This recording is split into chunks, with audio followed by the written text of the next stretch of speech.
Hello friends, आज की इस वीडियो में हम राज्य के स्वरूप और उत्पत्ति को पढ़ेंगे। अरस्तू के अनुसार राज्य का क्या महत्व था, राज्य का क्या अर्थ था, इसको हम जानेंगे। तो प्लीज़ फ्रेंड्स, वीडियो में एंड तक बने रहें ताकि ये पूरा का पूरा टॉपिक आपको अच्छे से समझ में आ सके। अरस्तू राज्य के बारे में क्या सोचता था, उसके बारे में उसने जितनी भी बातें की हैं वो सारी बातें आज की इस वीडियो में हम करने जा रहे हैं। तो फ्रेंड्स, चलिए बिना टाइम वेस्ट किए अपनी वीडियो को शुरू करते हैं। अरस्तू की प्रसिद्ध कृति पॉलिटिक्स के प्रथम भाग में राज्य की स्वरूप, उत्पत्ति और उद्देश्य पर विचार किया गया है। इसमें उसने यह सिद्ध किया है कि राज्य व्यक्ति के लिए आवश्यक भी है और स्वाभाविक भी। देखिए दोस्तों, अरस्तू की जो बुक है, अरस्तू ने कई सारी बुकें लिखी हैं, कई सारी किताबें लिखी हैं, जिसमें से एक है पॉलिटिक्स, राजनीति शास्त्र। राजनीति शास्त्र जो इसकी बुक है, उसके प्रथम भाग में, फर्स्ट पार्ट में अरस्तू ने राज्य यानी कि स्टेट के स्वरूप, उसके नेचर, उसके ओरिजिन, उसका ओरिजिन किस तरह से हुआ और इस स्टेट के क्या उद्देश्य होते हैं, इस पर विचार किया है। और उसने अपने विवरण में ये सिद्ध करने की कोशिश की है, ये साबित करने की कोशिश की है कि जो राज्य होता है वो व्यक्ति के लिए, मनुष्य के लिए बहुत ज़्यादा आवश्यक होता है और वो स्वाभाविक भी होता है। स्वाभाविक का मतलब आप समझ रहे होंगे कि राज्य जो है वो अपने आप जन्म लेने वाली चीज़ है, वो ऐसा सिद्ध करने की कोशिश करता है। राज्य के स्वाभाविक विकास, नेचुरल ग्रोथ पर विचार करते हुए अरस्तू ने लिखा है कि अकेला मनुष्य अपूर्ण है।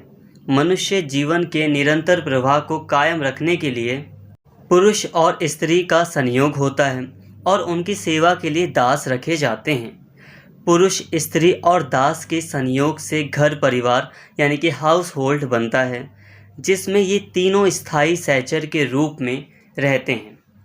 अतः घर परिवार का निर्माण प्रकृति के नियम से होता है, जिसमें दैनिक आवश्यकताओं की पूर्ति होती है। तो देखिए फ्रेंड्स, यहाँ पर जो अरस्तू है वो समझाने की कोशिश कर रहा है कि देखो, जो राज्य है ना वो एक स्वाभाविक है, उसका जो विकास होता है वो स्वाभाविक होता है, अपने आप होता है। सबसे पहले वो कहता है कि जो मनुष्य है वो अपने आप में अकेला है, अपने आप में अपूर्ण है, मतलब इनकम्प्लीट है। मनुष्य अपने जीवन को आगे बढ़ाने के लिए पुरुष स्त्री साथ में आते हैं, फिर उनके साथ एक दास होता है जो उनकी सेवा करता है, और जब पुरुष स्त्री और दास जब मिल जाते हैं तो उससे एक घर परिवार बनता है, और ये तीनों जो लोग हैं वो अपने एक साथ रहते हैं, तो इससे एक घर परिवार का निर्माण होता है।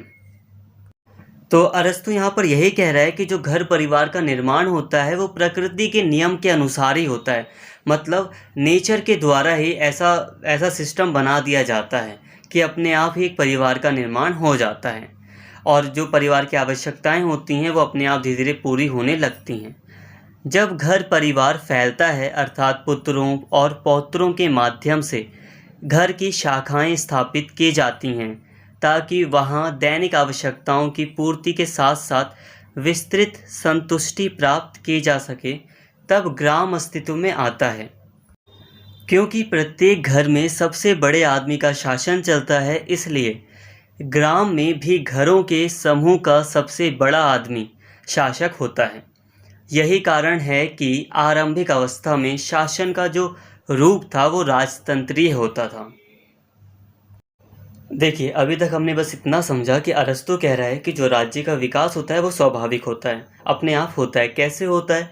तो अरस्तू कह रहा है कि देखो, मनुष्य होता है तो मनुष्य पुरुष, स्त्री और दास होते हैं, इससे एक घर परिवार बनता है। जब घर परिवार बन जाता है तो फिर कई सारे परिवार बनते हैं।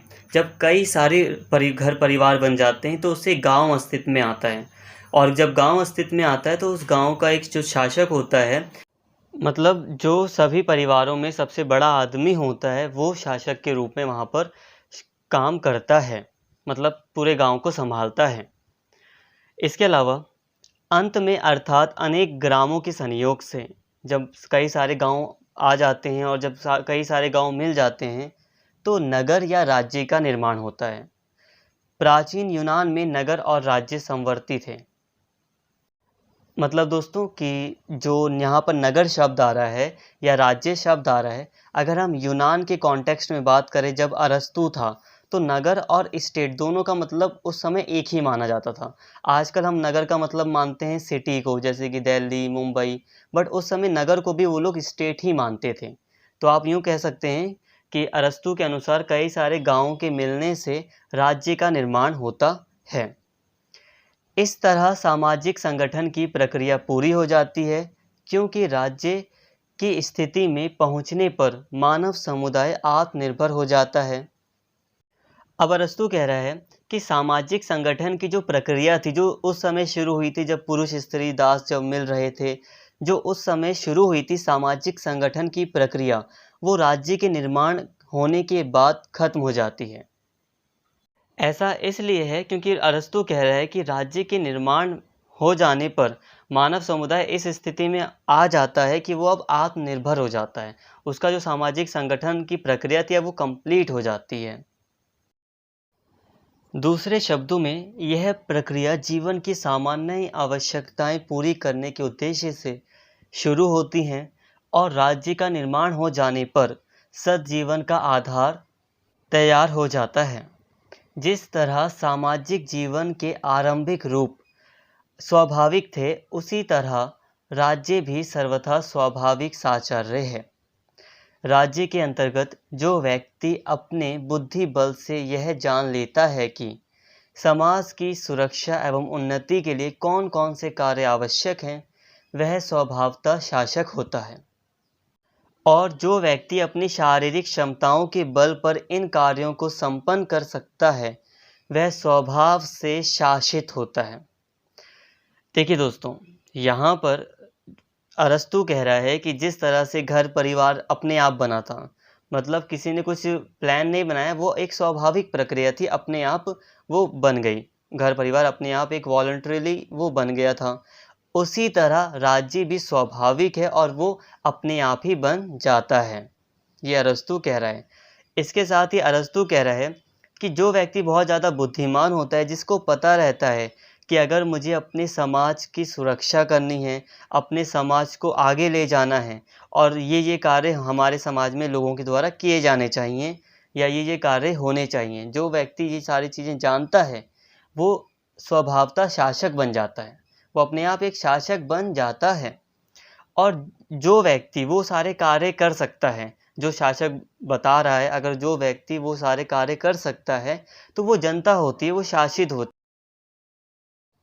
अब यहाँ पर थोड़ा ध्यान से सुनिए, अभी थोड़ा सा अलग चीज़ यहाँ पर शुरू हो रही है, जो कि अरस्तू की ही बारे में है, बट थोड़ा सा डिफ़िकल्ट है, तो प्लीज़ इसको ध्यान से समझिए।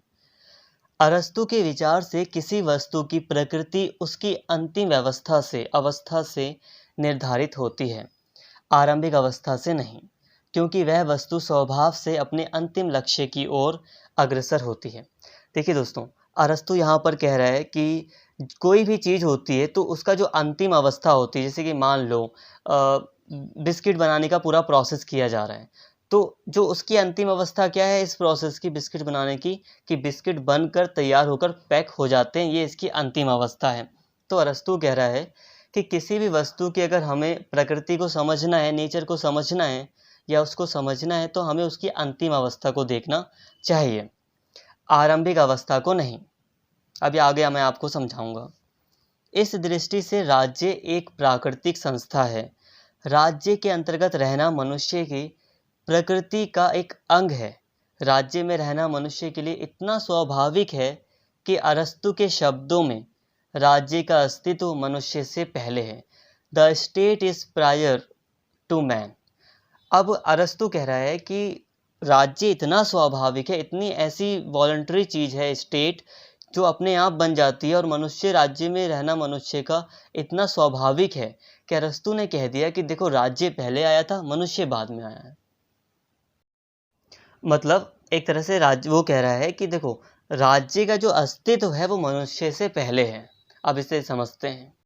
इतिहास की दृष्टि से देखा जाए तो मनुष्य का अस्तित्व राज्य से पहले है, लेकिन तर्कशास्त्र की दृष्टि से, लॉजिक की दृष्टि से राज्य का विचार मनुष्य से पहले आता है, क्योंकि पूर्ण का विचार अंश से पहले आता है। यदि हम हाथ या पाँव के बारे में सोचते हैं तो शरीर का ध्यान पहले आएगा, क्योंकि शरीर के अस्तित्व से पहले हाथ पाँव का कोई अस्तित्व नहीं होता। शरीर से कट जाने पर भी वे अक्षम और निरर्थक हो जाते हैं। इसी तरह राज्य से पहले या राज्य से कट जाने पर मनुष्य का अस्तित्व भी निरर्थक होगा। देखिए दोस्तों, यहाँ पर अगर हम हिस्ट्री की दृष्टि से देखें, इतिहास की दृष्टि से देखें, तो ये बात बिल्कुल सही है कि जो मनुष्य है, इंसान, वो पहले आया है, राज्य तो बाद में अस्तित्व में आया, ठीक है। बट जब हम लॉजिक की दृष्टि से देखते हैं तो अरस्तु कह रहा है कि देखो, पूर्ण का विचार अंश से पहले आता है। मतलब कोई चीज़, जैसे कि अभी हमने बिस्किट की बात की थी, तो बिस्किट का जो पैकेट है, मान लो आपने एक बिस्किट खाया, तो एक बिस्किट, मतलब आपने एक बिस्किट खाया। अब दोस्तों देखो, आपने जो एक बिस्किट खाया है, उस बिस्किट से पहले क्या था आपके हाथ में? आपके हाथ में एक पैकेट था। अब पूरा आप इतिहास नहीं देखो, आप अगर ये देखो कि आप एक बिस्किट खा रहे हैं, तो उस बिस्किट से पहले क्या था? उस बिस्किट से पहले पूरा का पूरा एक पैकेट बिस्किट था। शायद आप थोड़ा सा समझ पा रहे होंगे। मतलब देखो, अगर और भी इजी वे में समझाऊं तो जैसे कि मान लो एक रोटी है, तो आपके पास अभी रोटी नहीं है, आप एक रोटी का आपने टुकड़ा खा लिया है। अब आप विचार करेंगे कि रोटी का टुकड़ा पहले आया कि रोटी पहले आई। तो जाहिर सी बात है कि टुकड़ा तो तभी आएगा ना जब पहले एक साबुत रोटी बनेगी। तो यहाँ पर कुछ इसी तरह से तर्क दिया जा रहा है कि जब हम शरीर के अंगों के बारे में सोचते हैं तो उससे पहले शरीर का ध्यान हमारे माइंड में आता है कि जब शरीर होगा तभी तो उसके अंग हम अंग होंगे। अगर हम कहें कि किसी के हाथ में चोट लग गई है, तो इसका मतलब उसके पास शरीर था, तभी तो उसके पास हाथ था, हाथ में चोट लगी। ऐसा तो नहीं हो सकता कि खाली उसका हाथ हो वो उसके पास। आप समझ पा रहे होंगे। कोई नहीं, अभी मैं इसे और भी अच्छे से समझाऊंगा। जो भी वो कह रहा है अरस्तु, वो सारी बातें ही हम कर रहे हैं। एक और चीज़ है दोस्तों, यहाँ पर ना हम बहस नहीं कर सकते। जैसे कि अब आप सोचें कि अरस्तु जो कह रहा है वो तो गलत है, सही है। आप गलत सही नहीं अपने माइंड में बाद में लाना। पहले हम क्या कर रहे हैं ना कि सभी जो विचारक हैं उनके सिद्धांतों को हम पढ़ रहे हैं। हम किसी को सही नहीं कह सकते पूरी तरह, किसी को पूरी तरह गलत नहीं कह सकते। पहले हमारा काम बस इतना होता है कि पहले हमें सभी विचारकों को पढ़ना पड़ेगा। इसके आगे बढ़ते हैं तो यहाँ पे कहा जा रहा है कि अरस्तु कह रहा है कि हम मनुष्य को मनुष्य के रूप में इसलिए पहचानते हैं क्योंकि वह राज्य में रहता है। राज्य में रहकर ही वह एक साधारण प्राणी से मनुष्य बनता है।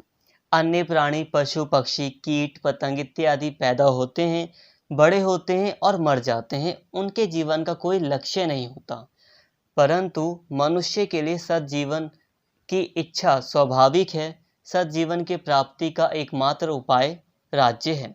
तो यहाँ पर जो अरस्तु है वो कह रहा है कि मनुष्य तब बनता है जब वो राज्य के अंतर्गत रहता है। मतलब अगर हम किसी को मनुष्य कह रहे हैं तो मतलब वो राज्य के अंतर्गत, राज्य के हिस्से में आता है। इसलिए राज्य में रहना मनुष्य के लिए सर्वथा स्वाभाविक है। इसके अलावा वो कह रहा है अरस्तु कि मनुष्य हमेशा सद्जीवन की प्राप्ति, एक अच्छा जीवन प्राप्त करने की कोशिश करता है, और वो उसे अच्छा जीवन सिर्फ और सिर्फ राज्य में ही प्राप्त हो सकता है, स्टेट में ही प्राप्त हो सकता है। और इसीलिए जो स्टेट है वो मनुष्य के लिए स्वाभाविक है। अरस्तु के चिंतन में मानव जीवन के ऐसे किसी रूप के विवरण की कोई गुंजाइश नहीं है जो राज्य की उत्पत्ति से पहले की दशा को व्यक्त करे।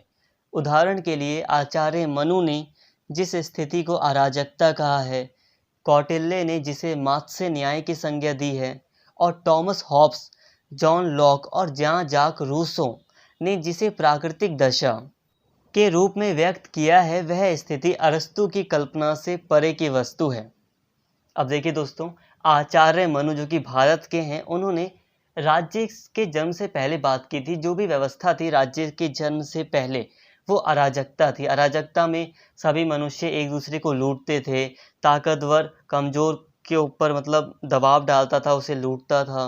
कौटिल्य ने राज्य के जन्म से पहले जिस व्यवस्था का वर्णन किया है उसे उसने मात्स्य न्याय कहा है, जहाँ पर बड़ी मछली छोटी मछली को मतलब परेशान करती है या उसे खा लेती है। मतलब कोई बड़ा आदमी, ताकतवर इंसान कमज़ोर को मतलब सताता है।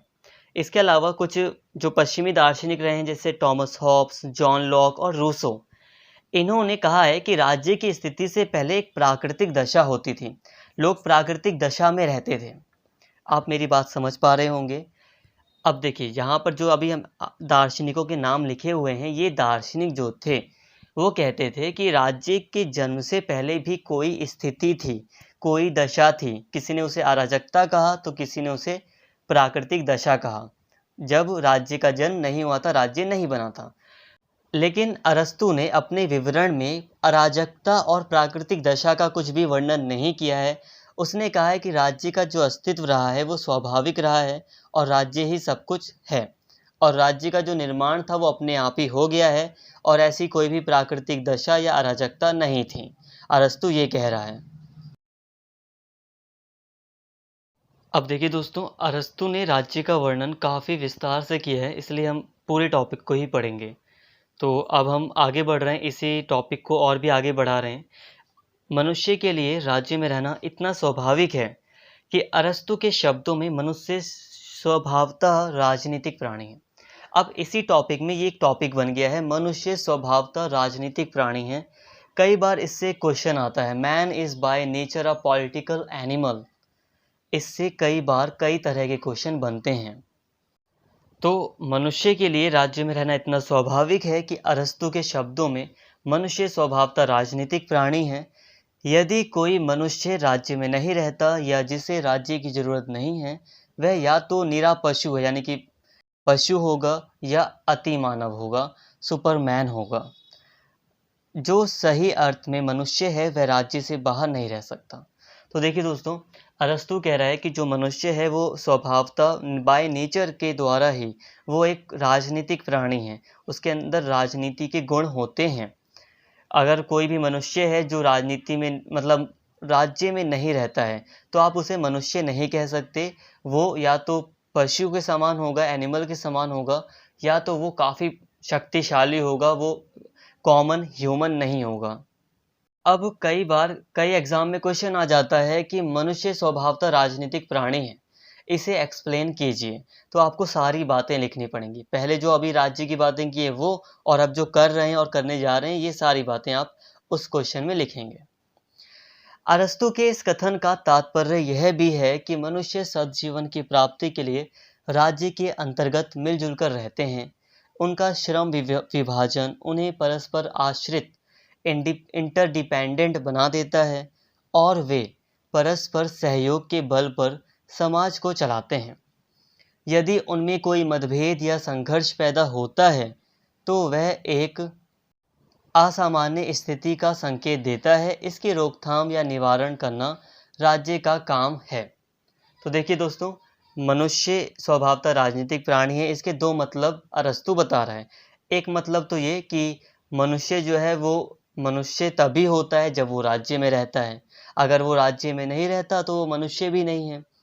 दूसरा ये कि राज्य में रहकर जो मनुष्य होता है वो सद्जीवन की प्राप्ति के लिए काम करता है, तो वो मिलजुल कर रहता है। समाज में एक दूसरे के साथ मिलजुल कर मनुष्य रहते हैं और वो श्रम विभाजन करते हैं। अपना जो श्रम होता है उनका, वो उसका डिवीज़न करते हैं और इस तरह एक दूसरे के ऊपर वो निर्भर हो जाते हैं। एक सहयोग की भावना बनती है, और अगर कोई मतभेद होता है उनके बीच तो उस मतभेद को ख़त्म करने का जो काम है वो स्टेट का है, एक तरह से सरकार का है वो काम। तो ये सारी बातें अरस्तू कह रहा है। मनुष्य को राजनीतिक प्राणी सिद्ध करने के लिए अरस्तू ने जो तर्क दिए हैं उन्हें इस तरह व्यक्त कर सकते हैं। अब देखिए दोस्तों, अरस्तू ने मनुष्य को राजनीतिक प्राणी सिद्ध करने के लिए कुछ तर्क दिए हैं। पहला है, मनुष्य स्वभाव से समूह बनाकर रहते हैं। मनुष्य घर परिवार बनाते हैं, घरों के संयोग से ग्राम बनते हैं, ग्राम के संयोग से नगर एवं राज्य बनते हैं। पहला हो गया ये। दूसरा है, मनुष्य की तरह घर परिवार और ग्राम भी आत्मनिर्भर नहीं होते हैं। केवल राज्य ऐसी इकाई है जो सही अर्थ में आत्मनिर्भर है, अतः राज्य का निर्माण स्वाभाविक है। ये हो गया दूसरा। तीसरा है, मनुष्य का लक्ष्य सद्जीवन की प्राप्ति है। घर परिवार और ग्राम उसे अपने अपने सीमित क्षेत्र में ही सद्जीवन प्रदान करते हैं, लेकिन राज्य ऐसा संगठन है जो उसे समस्त क्षेत्रों में सद्जीवन प्रदान करता है। और चौथा है, मनुष्य न्याय और अन्याय के प्रश्नों पर तर्क करने की क्षमता रखते हैं। सद्जीवन की प्राप्ति के लिए इस क्षमता का प्रयोग जरूरी है। केवल राज्य ही मनुष्य को इस क्षमता के प्रयोग का उपयुक्त क्षेत्र और अवसर प्रदान करता है। तो देखिए दोस्तों, अरस्तु ने अपनी बात को सिद्ध करने के लिए कि मनुष्य जो है वो एक पॉलिटिकल एनिमल है, राजनीतिक प्राणी है, इस बात को सिद्ध करने के लिए कई सारे तर्क दिए हैं। उन सभी तर्कों का जो निचोड़ है वो ये है कि अरस्तु कह रहा है कि देखो, मनुष्य अपने आप जन्म से ही राज्य के निर्माण के लिए तत्पर हो जाता है या लग जाता है राज्य का निर्माण करने के लिए, क्योंकि राज्य ही उसे सज्जीवन देता है। राज्य ही वो स्थान है जहाँ पर वो अपनी सभी क्षमताओं का प्रयोग कर सकता है, सभी क्षेत्रों में वो सज्जीवन की प्राप्ति कर सकता है। मतलब कुल मिलाकर कहा जाए तो अरस्तु यही कह रहा है कि मनुष्य सद्जीवन की प्राप्ति के लिए जो कुछ भी करता है वो सारे के सारे काम जो है वो राजनीतिक काम है, इसीलिए मनुष्य एक राजनीतिक प्राणी है, ये अरस्तु कह रहा है। जैसे कि मनुष्य समूह बनाकर रहते हैं स्वभाव से, तो समूह बनाकर रहता है, फिर घर परिवार बनाता है, तो इससे एक राज्य बन जाता है अपने आप ही। तो मनुष्य के द्वारा जो भी कार्य किया गया वो एक तरह से राज्य का निर्माण उसने कर दिया, तो वो एक तरह से राजनीतिक कार्य हुए। इसके अलावा मनुष्य अपनी क्षमता का पूरा प्रयोग करने के लिए तर्क करने की क्षमता रखता है, और राज्य ही वो स्थान है जहाँ पर वो अपनी पूरी क्षमता का प्रयोग कर सकता है। तो इसीलिए वो उसे कहा गया है मनुष्य को राजनीतिक प्राणी अरस्तु के द्वारा। कोई नहीं फ्रेंड्स, धीरे धीरे सारी बातें आपको समझ में आ जाएगी। नोट्स को पढ़िए ध्यान से, सारी बातें क्लियर हो जाएंगी। अब हम आगे बढ़ते हैं। यह बात ध्यान देने की है कि राजनीति के बारे में अरस्तु की धारणा आज के युग में प्रचलित धारणा से सर्वथा भिन्न थी। आज के युग में परस्पर मतभेद, खींचतान और दबाव के तौर तरीके राजनीति के सामान्य लक्षण माने जाते हैं। राज्य यथासंभव जैसा संभव हो, इनके बीच में ऐसा रास्ता बनाने की कोशिश करता है जिस पर सब लोग कम से कम तात्कालिक परिस्थिति में चलने को तैयार हों। आज हम साधारणतः व्यंग्य में ही किसी व्यक्ति को राजनीतिक प्राणी, पॉलिटिकल एनिमल कहते हैं, क्योंकि वह ऐसा व्यक्ति होता है जो साधारणतः दूसरों के हित को परे रखकर अपने गुट के हितों को बढ़ावा देने की जुगाड़ करता है। अरस्तु के चिंतन में इस तरह के राजनीतिक प्राणी के लिए कोई जगह नहीं है। देखिए दोस्तों, अरस्तु ने जिस भी स्टेट की बात की है वो आज के स्टेट से पूरी तरह अलग है। आज का जो स्टेट होता है वो पूरी तरह अलग है, आज का विचार अलग है। अरस्तु ने जिस राजनीति के बारे में बात की है, राजनीतिक धारणा के बारे में हमें बताया है, वो राजनीतिक धारणा आज की धारणा से अलग है। आज राजनीति का मतलब होता है कि अलग अलग समूहों के बीच सामंजस्य बिठाया जाए, कोई बीच का रास्ता निकाला जाए। आज के टाइम पर किसी पर दबाव डालना या प्रेशर डालना, कोई मतभेद होना, तो इसे हम कहते हैं राजनीति। और कोई व्यक्ति अगर कुछ गलत काम करता है, किसी के ऊपर दबाव डालता है, तो हम कह देते हैं कि तुम राजनीति कर रहे हो। कोई छल कपट करता है तो हम कहते हैं ना, तुम राजनीति कर रहे हो, पॉलिटिक्स खेल रहे हो मेरे साथ। तो आप उसे कह सकते हो you are a political animal, आप राजनीतिक प्राणी हो। तो ये हो गया राजनीतिक प्राणी। बट अरस्तु के अनुसार ये ऐसा कोई भी राजनीतिक प्राणी नहीं होता था। अरस्तु जिस राजनीतिक प्राणी की बात कर रहा है वो थोड़ी अलग है, और आज के टाइम पर हम थोड़ा सा अलग इस पर विचार करते हैं। अरस्तु के अनुसार राज्य एक प्राकृतिक संस्था के अलावा एक नैतिक संस्था भी है। अरस्तु ने राज्य के आंगिक सिद्धांत organic theory of the state का समर्थन करते हुए यह तर्क दिया है कि राज्य और व्यक्ति में वही संबंध हैं जो शरीर और उसके विभिन्न अंगों में पाया जाता है। जैसे शरीर के अलग अलग अंग अपनी अलग अलग क्षमताओं के अनुसार अलग अलग कार्य संपन्न करते हैं, वैसे ही समाज में अलग अलग मनुष्य अपनी अलग अलग योग्यताओं के अनुसार अलग अलग कर्तव्यों का पालन करते हैं। देखिए दोस्तों, यहाँ पर अरस्तु कह रहा है कि राज्य एक प्राकृतिक संस्था है, ठीक है, बट इसके साथ ही ये एक नैतिक संस्था भी है। साथ में अरस्तु यहाँ पर एक आंगिक सिद्धांत ऑर्गेनिक थ्योरी का समर्थन कर रहा है। इसका मतलब है कि यहाँ पर ये कह रहा है कि राज्य और व्यक्ति में वही संबंध होता है जैसे शरीर और शरीर के अंगों के बीच होता है। शरीर के अंग अलग अलग होते हैं और वो अलग अलग कार्य करते हैं। उसी तरह मनुष्य की क्षमता अलग अलग है, तो वो राज्य के अंतर्गत अलग अलग क्षमताओं के कारण, अलग अलग योग्यताओं के कारण अलग अलग कर्तव्यों का पालन करता है। मनुष्य राज्य के भीतर अपने अधिकारों और कर्तव्यों का निर्वाह करते हुए नैतिक गुण अर्जित करता है। समाज के अलग अलग वर्गों में कार्यों का विभाजन होने से सभी मनुष्य एक दूसरे को अपने अपने गुणों से लाभ पहुंचाते हैं। इससे हमारे मन में अपने सहचरों, जो साथी हैं हमारे, उनके प्रति दायित्व, स्नेह, ममता, सहयोग इत्यादि की भावना पनपती है, जिससे हमारा चरित्र उन्नत होता है या हो जाता है। मतलब अरस्तु यही कह रहा है, क्योंकि सभी मनुष्य अपना अपना काम करते हैं तो इससे सहयोग की भावना बनती है और इसी तरह एक नैतिक भावना पूरे राज्य में फैल जाती है। तो राज्य एक प्राकृतिक संस्था भी है और एक नैतिक संस्था भी है अरस्तु के अनुसार। दोस्तों, अभी हमने जितनी भी बातें की वो था अरस्तु के अनुसार राज्य क्या होता है, राज्य का क्या अर्थ है और मनुष्य किस तरह एक राजनीतिक प्राणी है। इन सभी बातों को हमने पूरा कर लिया। राज्य से संबंधित कितना भी बड़ा क्वेश्चन आपके अगर एग्जाम में आ जाता है अरस्तु को लेकर, अरस्तु के राज्य के सिद्धांत का वर्णन कीजिए, अरस्तु ने राज्य के बारे में जो बातें की हैं उसका वर्णन कीजिए, या फिर मनुष्य एक राजनीतिक प्राणी है इसका वर्णन कीजिए।